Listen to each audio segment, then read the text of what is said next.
Title: Gilded Shadows. In the heart of a city that glitters with wealth yet bleeds with despair, two souls from opposite worlds are about to collide.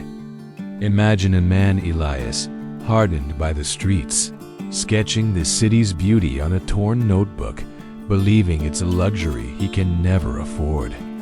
Then, a woman, Serafina, steps out of a luxury car, wrapped in elegance and old money grace. Their eyes meet across the rainy pavement, a silent spark in the neon-lit darkness. She sees an artist who still believes in beauty. He sees a world that has cast him aside. He's cold, guarded. Names don't matter down here, he tells her. But she leaves him with an umbrella, a simple act of kindness, whispering, "They do to me." This single moment ignites an unlikely connection. Serafina finds herself drawn back to him, not with pity, but with a quiet, persistent curiosity. She brings him food, books, and warmth, breaking down the walls he's built around his heart. They share long conversations under streetlights, a fragile bridge forming between her gilded cage and his concrete reality. He mocks the rich, the world she comes from. Rich people don't love, he scoffs. They collect, she doesn't defend them. Instead, she offers a truth of her own. And poor people don't trust. They survive. On a rooftop overlooking the glittering city, she finally confesses why she keeps coming back. Because when I'm with you, I feel real. But their budding romance is built on a foundation of secrets. Driven by a need to understand the man she's falling for, Serafina hires a private investigator. The truth she uncovers is more staggering than she could have ever imagined. The man she knows as Elias, the homeless artist, is actually Elias Rowan Ashford, the long-lost heir to the powerful Ashford dynasty, kidnapped as a child and presumed dead for 2 decades. Suddenly, Elias is ripped from the only life he's ever known and thrust back into a world of opulence and obligation he doesn't recognize.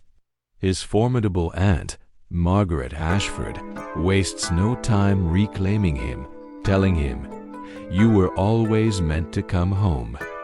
But standing in a lavish hotel, surrounded by strangers, Elias feels more lost than ever. "Home doesn't feel like this," he says, his heart still on the streets with Serafina. The reunion comes with a price. At a grand ballroom, his aunt makes a shocking announcement: the engagement of Elias Ashford to Lady Vivian Montclair, a strategic alliance to solidify the family's power. Elias freezes, a pawn in a game he never agreed to play. Across the room, Seraphine's world shatters. She watches as the man who made her feel real is claimed by the very world she longed to escape. Later, on a balcony, she confronts him. "I didn't choose this," he pleads. Her reply is devastatingly simple: "But you didn't fight it either." He feels trapped between two worlds, belonging to neither. "Then where do you belong?" she asks, her voice breaking, leaving him in a deafening silence, torn between his past and a future that feels like a prison.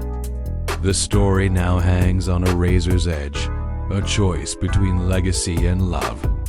Alone in his grand new room, Elias is haunted by memories, not of wealth, but of shared laughter under the rain, of Seraphine's smile, of feeling truly seen for the first time. He looks at his reflection, a stranger in a fine suit, and makes his decision. He rips off the engagement ring. On the day of the high society wedding, Elias storms into the hall. He looks past the gasping crowd, his eyes finding Serafina.